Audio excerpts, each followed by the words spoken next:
Good morning. Good morning mga kapin Motonox. Yan sana yung magiging range ng ating mga alagang sisi. Kasi nga lang mababaklas din natin agad eh.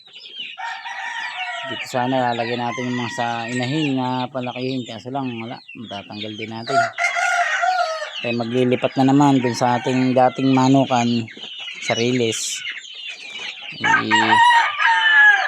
Dun uli natin mailalagay. Medyo nagka-problema tayo dito sa ating dagad bahay eh. Kaya mamaya pagkatapos kong magpatuka, lilipat na ulit tayo. Magbabaklas na ako ng mga naikabit ko na. So ngayon ito yung ating mga sisiw na isang buwan na, ng 14, ng 15. Ito naman ay mag isang buwan sa 20. Ito naman ay sa 27. Nandyan tatlo yan eh. Yan mga kapin Motonox, update ko na lang kayo kapag nakalipat na ako. Sa ngayon itong video ito hindi medyo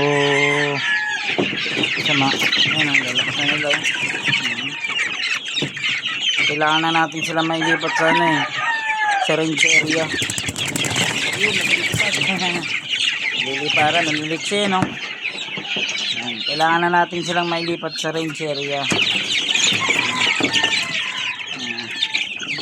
Liliparan kasi sila na. Kailangan nilang makanot para mabatak-batak ang kanilang mga buto. Sa ngayon, gutom na sila, magpapatuka na lang muna ako.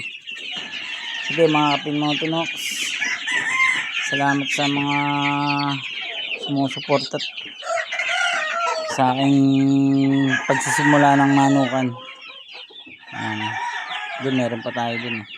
Puro tandang 6. Sige, hanggang dito lang muna.